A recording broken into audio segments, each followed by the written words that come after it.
Assalamualaikum warahmatullahi wabarakatuh.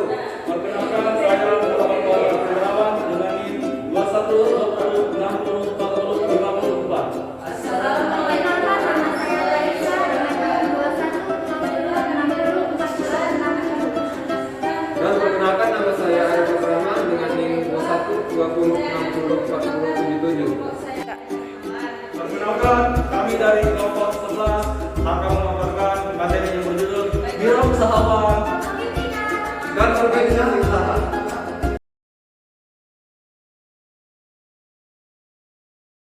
Kau bisa patahkan kakiku, tapi tidak mimpi-mimpiku. Kau bisa lumpuhkan tanganku, tapi tidak mimpi-mimpiku. Kau bisa merebut senyumku, tapi sungguh tak akan lama. Baiklah, saya Muhammad Fauzan Hendrawan dari kelompok 11 akan menyampaikan materi yang pertama. Kelompok 11 kami mempunyai materi yang berjudul Wirausahawan, Kepemimpinan, dan Organisasi Usaha. Materi pertama saya akan menyampaikan yaitu A. Menemukan jiwa kepemimpinan. Kepemimpinan adalah kemampuan seseorang untuk mempengaruhi orang lain atau kelompok orang ke arah tercapainya suatu tujuan organisasi yang telah disepakati bersama. Seorang pemimpin harus menguasai teori tentang kepemimpinan, yaitu teori tentang pertama mencari karakter, yang kedua karakter sosial, dan yang ketiga karakter fisik dan intelektual. Untuk bisa membedakan seseorang yang berjiwa pemimpin atau bukan, seorang wirausahawan adalah sosok yang berdiri sendiri, mempunyai usaha yang ia jalankan dari titik terbawah hingga ke ide yang kreatif yang ia miliki. Jika wirausahawan tersebut tidak memiliki kemampuan untuk mengatur dirinya sendiri, maka ia tidak akan bisa mencapai kesuksesan dalam usaha yang dia jalankan. Wirausahawan adalah seorang khalifah yang mampu mengendalikan dirinya demi mensukseskan jangka yang panjang dengan mengesampingkan kesenangan jangka pendek yang ia dapatkan untuk mensukseskan usaha yang sedang dimulai atau sudah yang dia mulai. Seorang wirausahawan akan dihadapkan dengan berbagai macam pilihan yang akan mengantarkannya kepada pengambilan keputusan yang akan berpengaruh pada usahanya. Maka seorang wirausahawan dituntut untuk bisa menentukan arah kebijakan, memilih mana saja yang termasuk perkara prioritas, penting, tidak penting, atau sangat tidak penting. Keputusan yang mencakup perkara prioritas harus selalu didahulukan karena hal ini berkaitan dengan nyawa sebuah usaha. Jika seorang wirausahawan mendahulukan perkara yang tidak penting dan mengabaikan perkara prioritas, maka bisa jadi keputusan ini akan berpengaruh negatif terhadap usaha yang telah ia usahakan atau yang sudah dia usahakan atau yang baru dia usahakan. Next, materi selanjutnya yaitu B. Wirausahawan dan kepemimpinan.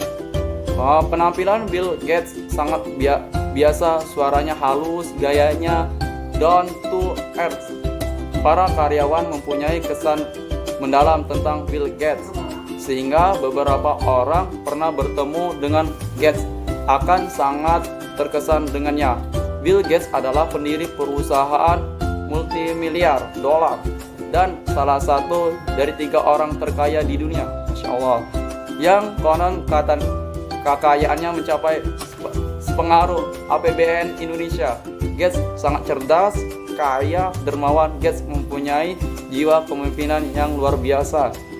Kepemimpinan merupakan suatu kekuatan untuk membentuk dan mengembangkan sebuah usaha dengan kepemimpinan seseorang wirausahawan memiliki modal untuk mempengaruhi bawahannya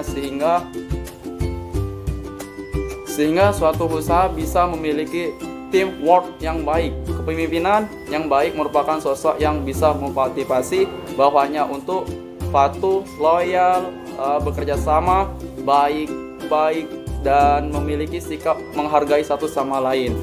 Selanjutnya 3 komponen kunci kepemimpinan inspirasional menurut Katz dan Green dalam Slamet, Tunjangsari dan Lee tahun 2016 adalah sebagai berikut. Yang pertama, berinovasi. Maksud dari berinovasi adalah pemimpin sebuah usaha berperan sebagai visioner. Pemimpin harus memikirkan masa depan perusahaan, cara berkompetisi yang lebih baik, cara mengembangkan perusahaan dan produk apa yang perlu dibuat. Karyawan juga dapat memberikan kontribusi ide, namun pemilik sekaligus pemimpin perusahaan mengambil keputusan yang akhir. Teori yang kedua yaitu operasi. Maksud dari operasi ialah pemilik sekaligus pemimpin sebuah usaha harus memiliki kemampuan yang mengatur pertumbuhan bisnis. Pemimpin harus dasar mendelegasikan tugas kepada bawahannya untuk membagi-bagi beban pekerjaan. Selain itu, pemimpin harus dapat mengatasi hal-hal yang buruk yang terjadi di luar dugaan. Dan teori yang ketiga yaitu inspirasi. Maksud dari inspirasi ini berasal dari harapan karyawan maupun pelanggan bahwa seorang wirausaha seharusnya menjadi pendorong kemajuan perusahaan dan menjadi pemenang dalam persaingan usaha.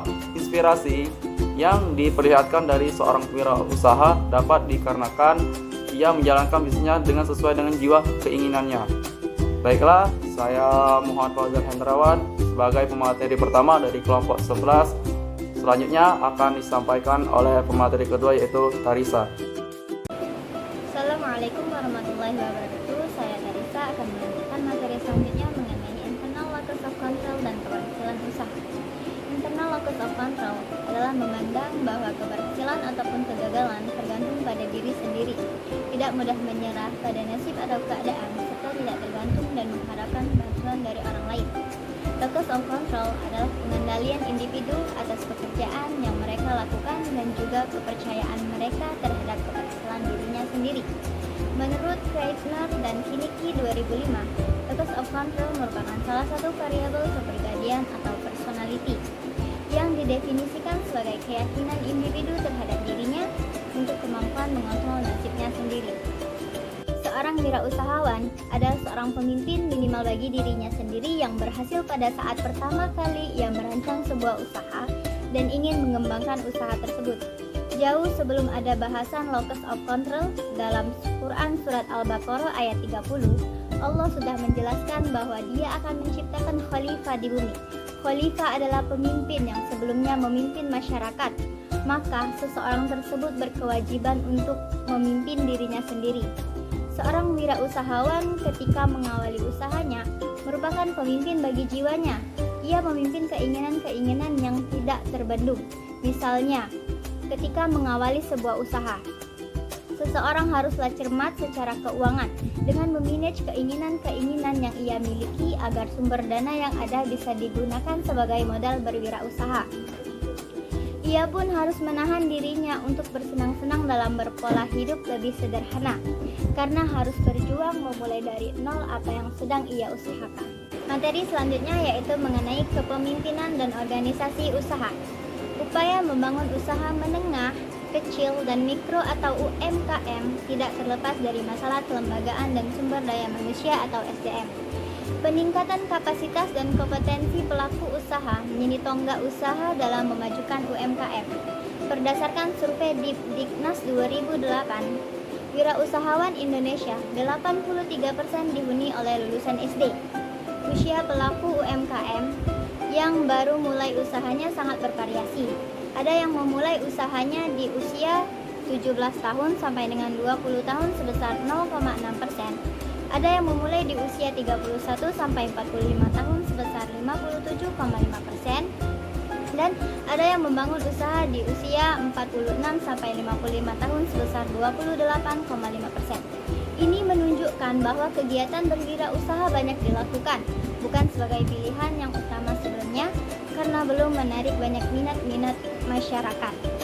Ketika wirausahawan mayoritas banyak ditempati oleh mayoritas lulusan SD, maka akan berpengaruh kepada pengembangan organisasi usaha.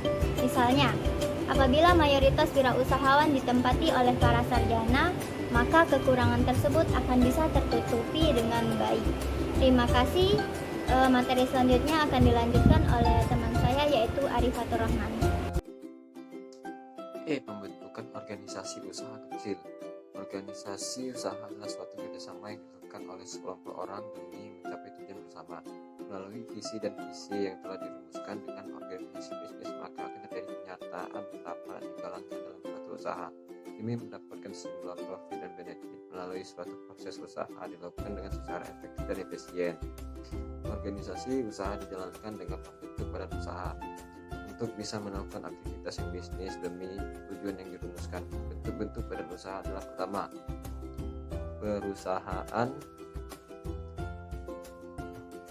perusahaan perorangan adalah suatu bentuk usaha yang sederhana, modal relatif terbatas, dan usaha tersebut dilakukan oleh perorangan atau tersendiri.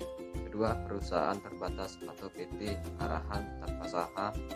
Setiap orang bisa memiliki satu ataupun lebih saham tersebut. Biaya itu sebuah perorangan yang menjual, mengeluarkan, dan bertanggung jawab. Ini dasar bagi tingkat pendirian PT relatif mahal, akan tetapi mempunyai kelangsungan hidup yang atas saham atau share yang dilakukan olehnya untuk menilai modal memberikan barang cukup baik. Pengolahan dan manajemen usaha sangat efisien dan efektif, akan tetapi operasional mahal.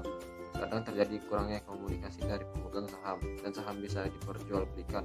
Ketiga, persekutuan manajemen. Banyak komoditer atau CU adalah berkumpulnya beberapa orang untuk mengikatkan diri untuk menyerahkan modal kepada perusahaan yang dilakukan oleh shift manajemen satu atau beberapa orang anggota dengan nama bersama mereka adalah dan tanggung jawab miliknya. Pendirian CU walaupun relatif mudah, akan tetapi dana yang satuan pemerintah dikumpul akan sulit untuk ditarik kembali. Akan tetapi kesempatan untuk arsa atau inisiatif mengembangkan usaha dan memperoleh pembiayaan lebih besar. Keempat, persekutuan firma adalah perkumpulan yang didirikan oleh beberapa orang yang dikelola dan dimiliki bersama. Prosedur pendirian firma relatif mudah dan utang perusahaan ditanggung oleh kekayaan pribadi. Akan tetapi terkadang akan timbul perselisihan di antara pendiri, walaupun kenyataan ini bukanlah jema atau. Kelima, koperasi, yaitu badan usaha yang menjalankan kegiatannya berasaskan. Oke, terima kasih.